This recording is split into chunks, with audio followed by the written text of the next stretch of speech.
জীবন কখনো সরল পথ নয়। এই পথ কখনো পাথুরে, কখনো অন্ধকার, আবার কখনো বিভ্রান্তিতে ভরা। জীবনের পথে হাঁটতে হাঁটতে আমরা কখনো ক্লান্ত হই, কখনো বিভ্রান্ত, কখনো সামনে শূন্যতা, কখনো অন্তরে ভয়, আবার কখনো বাইরে সংঘর্ষ।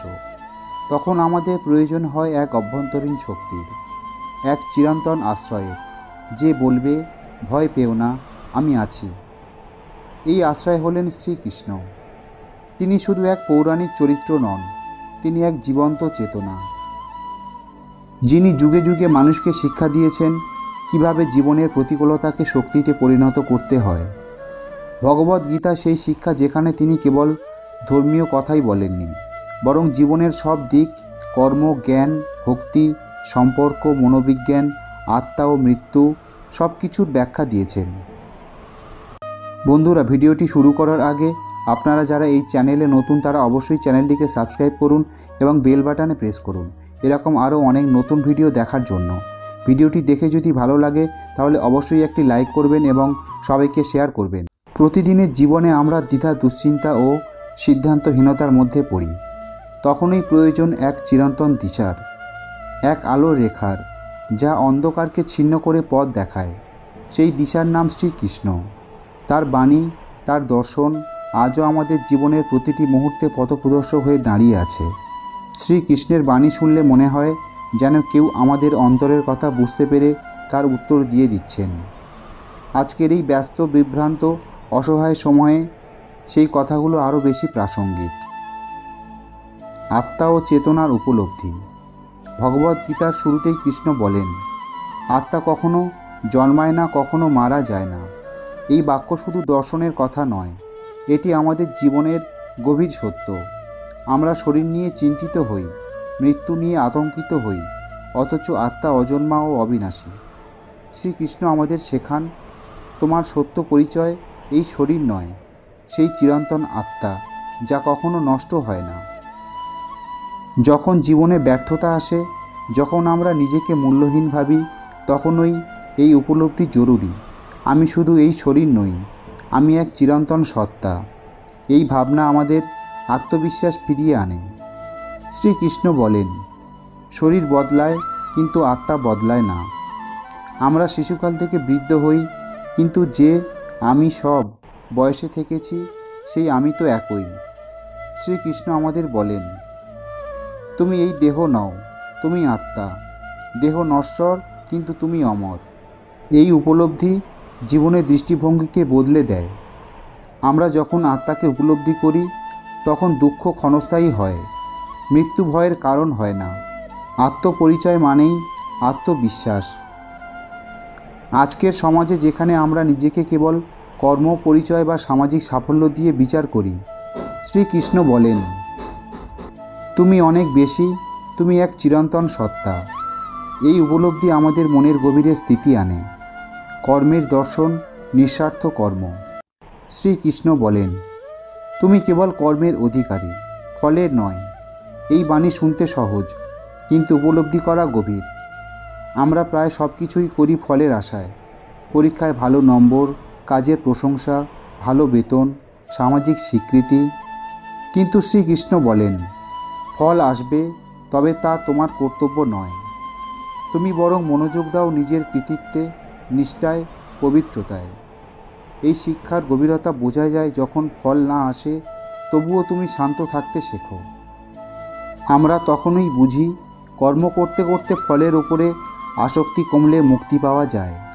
এটি শুধু আধ্যাত্মিক নয়, একেবারে বাস্তব জীবনের শিক্ষা। যারা এই দর্শনে বিশ্বাস করে, তারা জীবনের চাপে ভেঙে পড়ে না। ভক্তি ও সমর্পণের শক্তি।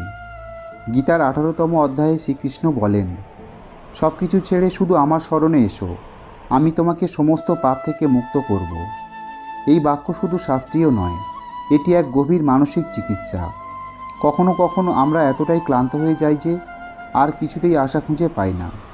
ঠিক সেই মুহূর্তে শ্রীকৃষ্ণ বলেন, ভয় পেও না, আমি আছি। এই সমর্পণ মানে পরাজয় নয়, এটি সবচেয়ে বড় আত্মবিশ্বাস। কারণ যে ঈশ্বর সর্বত্র, তিনি যদি বলেন আমি তোমার সঙ্গে আছি, তাহলে কিসের ভয়? ভক্তি মানে শুধু পূজা নয়, ভক্তি মানে হৃদয়ের আত্মসমর্পণ, বিবেক, যুক্তি ও জ্ঞানযোগ। শ্রীকৃষ্ণ বললেন, জ্ঞান অর্জনের জন্য প্রশ্ন করো, সেবা করো, শ্রদ্ধা রাখো। গীতার জ্ঞানযোগ আমাদের শেখায় যুক্তির ব্যবহার।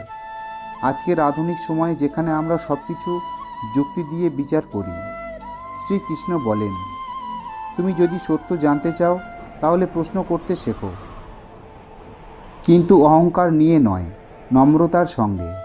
এই দৃষ্টিভঙ্গি আজকের শিক্ষার্থীদের, গবেষকদের, কর্মজীবীদের অত্যন্ত গুরুত্বপূর্ণ। সম্পর্ক, প্রেম ও বন্ধুত্বে কৃষ্ণ। শ্রীকৃষ্ণের জীবন সম্পর্কের এক অপূর্ব পাঠশালা। তিনি একাধারে অর্জুনের বন্ধু, দ্রৌপদীর রক্ষক, যুধিষ্ঠিরের উপদেষ্টা, সুভদ্রার ভাই আর রাধার হৃদয়। যখন দ্রৌপদী লাঞ্ছিত হন তখন একমাত্র কৃষ্ণই তা রক্ষা করেন।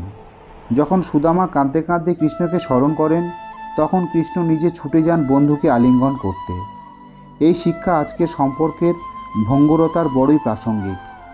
সত্যিকারের সম্পর্ক মানে নিঃস্বার্থতা, দায়িত্ব, হৃদয় দিয়ে বোঝা। সংকট যুদ্ধে কৃষ্ণের দৃঢ়তা। কুরুক্ষেত্র যুদ্ধ শুধু যুদ্ধ নয়, তা জীবনের প্রতীক।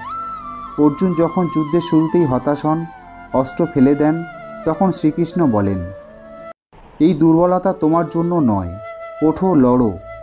জীবনের প্রতিটি চ্যালেঞ্জে আমরা যদি অর্জুন হই, কৃষ্ণ আমাদের বলেন, তুমি পারবে, কারণ আমি আছি। এই সাহস, এই স্থিতি আমাদের জীবনের প্রতিটি সংকটে প্রেরণা দিতে পারে। কৃষ্ণবাণী আজও জীবন্ত। যুগ বদলেছে, সমাজ বদলেছে, প্রযুক্তি বদলেছে, কিন্তু মানুষের এই প্রশ্নগুলো একই রয়ে গেছে। আমি কে? আমি কি করব? কেন এই দুঃখ? আমার আশ্রয় কোথায়? এই সব প্রশ্নের উত্তর দিয়েছেন শ্রীকৃষ্ণ। একবার নয়, বারবার, যুগে যুগে, প্রাণে প্রাণে। তার বাণী চিরন্তন, কারণ তা হৃদয় থেকে উঠে আসে এবং হৃদয়ে গিয়ে পৌঁছায়। জীবনের পথে হাঁটার সময় যদি কখনো মনে হয় পথ হারিয়ে গেছি, কেউ নেই পাশে, তখন চোখ বন্ধ করে মনে করো সেই বাণী, ভয় পেও না, আমি তোমার সঙ্গে আছি। তুমি শুধু চেষ্টা করো, হিংসা করো না, আমি দেখছি, আমি জানি। এই বিশ্বাস নিয়ে এগিয়ে চলো। এই হলো কৃষ্ণের পথ, এবং সে পথই এক চিরন্তন পথপ্রদর্শক। এই মানবিক কৃষ্ণ আমাদের শেখান, সম্পর্ক মানে কর্তব্য, প্রেম মানে নিঃস্বার্থতা।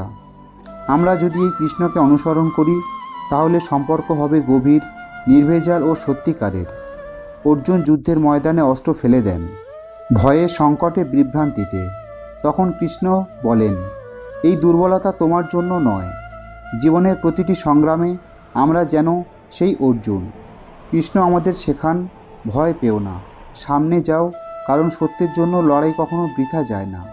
আজকের জটিল প্রতিযোগিতামূলক জীবনে আমরা যদি কৃষ্ণের বাণীকে সত্যি করে গ্রহণ করি তাহলে আত্মবিশ্বাস ফিরে আসে, মন শান্ত হয় এবং জীবন পথ খুঁজে পায়। শ্রীকৃষ্ণের বাণী চিরন্তন। সময় বদলালেও এই বাণী বদলায় না। জীবনে চলার পথে যদি কৃষ্ণ আমাদের সাথে থাকেন তবে অন্ধকারে আলো মিলবেই।